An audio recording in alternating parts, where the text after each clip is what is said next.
Thank you for checking out this video. I really appreciate it, and I hope that you get something out of it. What is that? To learn how to pray. Many people do know how to pray, but maybe you can get something out of it, and that's all I ask from our Almighty God. I want to start off, hopefully all my videos, with a very quick story and tell you how that has become the inspiration of this video. Always in the guidelines of scripture, tradition, and magisterium. Many years ago, when I was 21 years old, I found myself activated. I was a member of the U.S. Army Reserves, and we were going to war. Luckily, my unit did not go overseas, but we were in mobilization. We had 50,000 National Guard and Army Reserve soldiers go through our processing station. It was very busy. Our days felt as if it was just one long day. And it was a time of uncertainty, right? It was a time of danger, and it was a time of sacrifice. However, we have this expression in the military, or at least in the Army, hurry up and wait. In this case, we were all hurry up. And once we sent those 50,000 troops over, now it was time to wait. For what? I have no clue. The next round of mobilization, the next group to come through, I'm not sure, but we waited a long time. What many people don't know in the military, again, or at least just in the Army, is sometimes you find yourselves only talking about two subjects. Ultimately, that's all it is. And that is women and religion. And I think that's about it. And those that were in, you know I'm right. We're not going to talk about women today. That's going to be for a totally different video. But I want to talk about my experience about talking about religion while in the Army. God has proven to me over and over and over again that He has a sense of humor. He loves to put me in positions where I find myself in some sort of Seinfeld episode, and me being the George Costanza of the group, okay? With that, I found myself with a group of people similar to my age.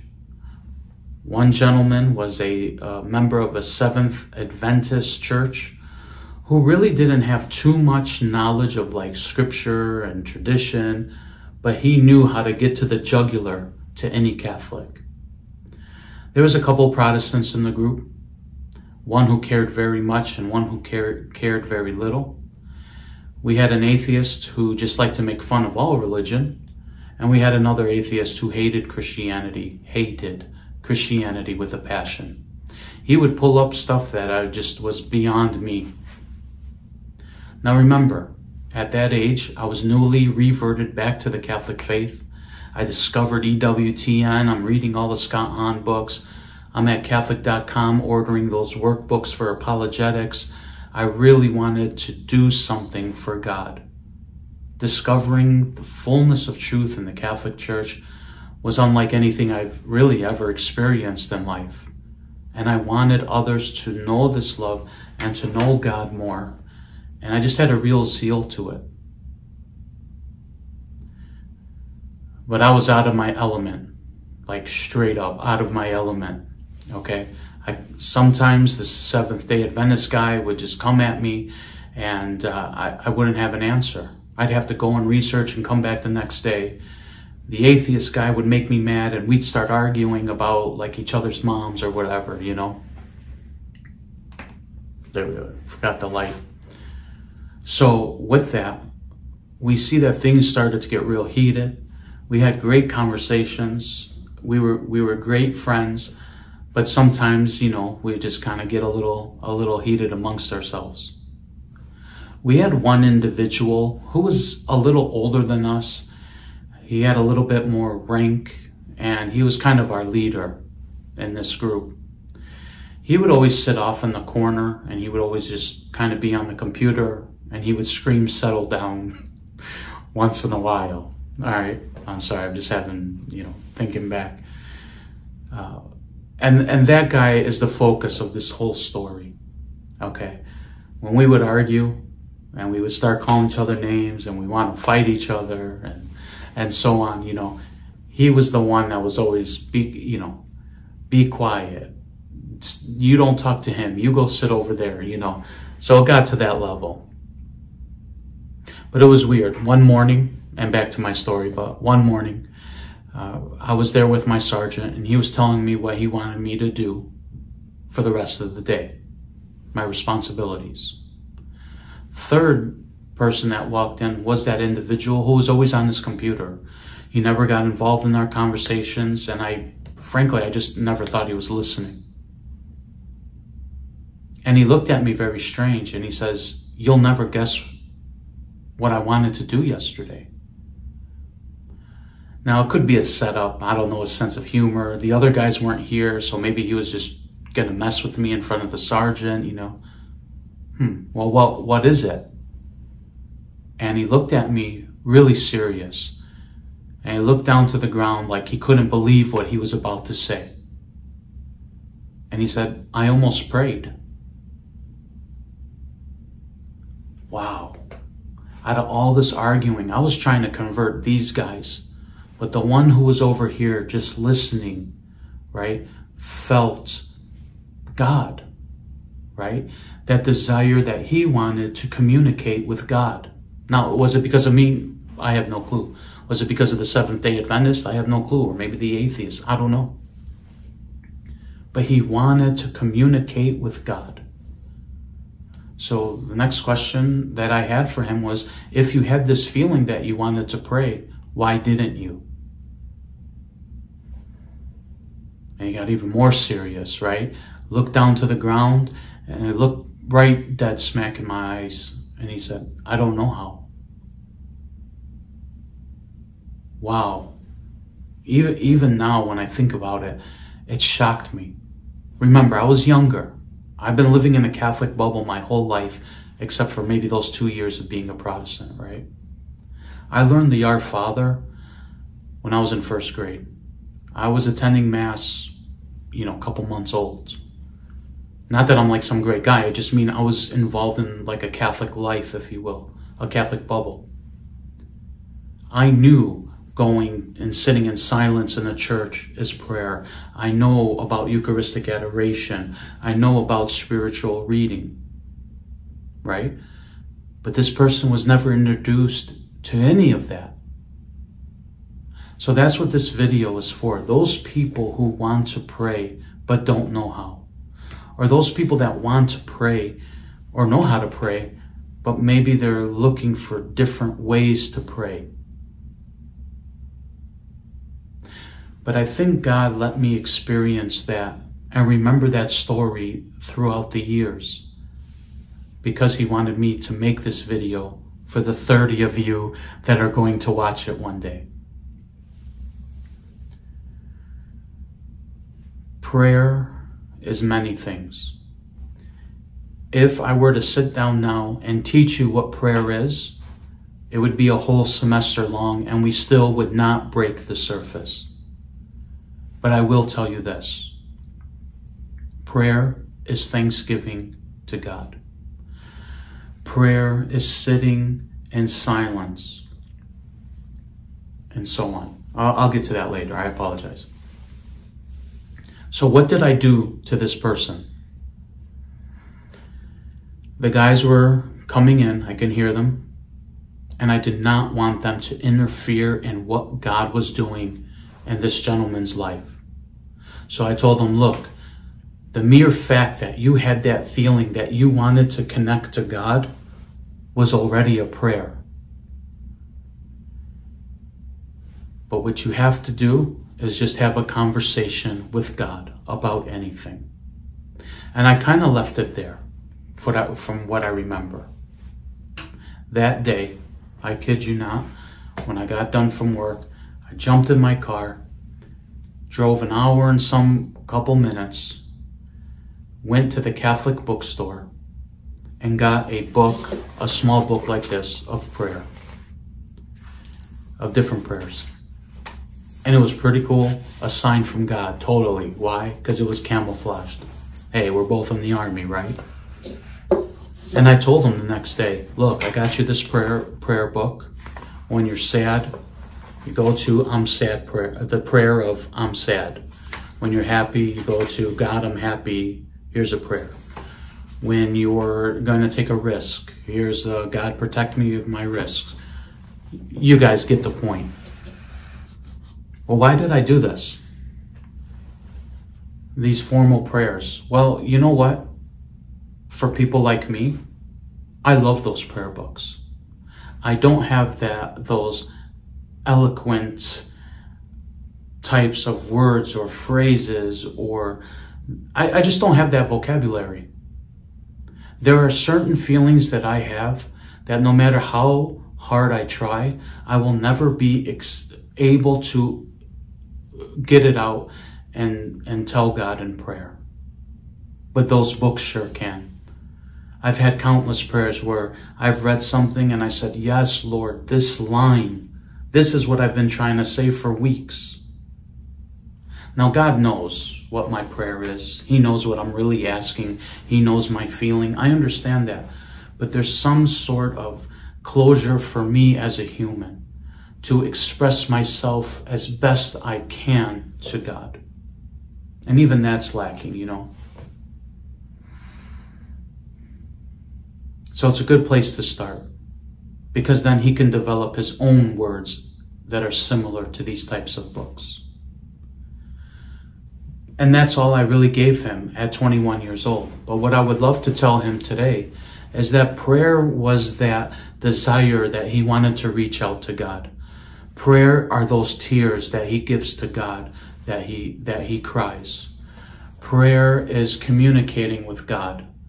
Prayer is sitting in silence and just listening to God. Many of you might shut this off, but please listen, because it's a great point. At the Second Vatican Council, it says that when we pray, we talk to God. And when we read Scripture, we hear God speaking back. And that's profound. We see that even reading Scripture is prayer. When you want to pray, there's 3 things that we should not do. One is we should not be like the hypocrites. Christ says in Matthew chapter 6, verse 5, and when you pray, do not be like the hypocrites, for they love to pray standing in the synagogues and on the street corners to be seen by others. Truly, I tell you, they have received their reward in full. And there are many people like this, right? When we pray to God, it should be between you and God. It should not be a show for others. Now, there is a time and place where you want to teach how to pray. So you may teach and be louder, and you may pray longer and teach your children how to pray. But ultimately, when it comes down to you and your prayer life, it is between you and God.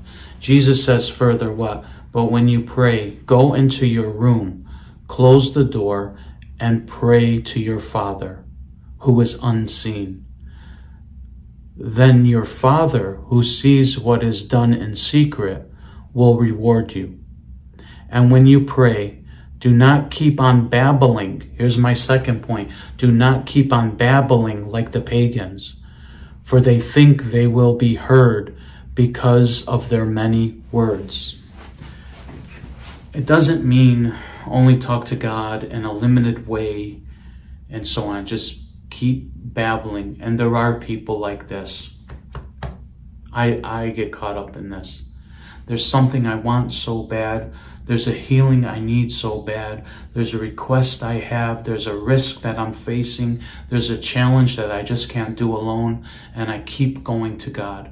And I talk longer and longer. And I lay out this plan and what I see is the best option and how I have faith and this and that. God understands the degree of my heart and my desperation and my anger and my sorrow and everything else that I have. I don't need to explain it to God who already knows.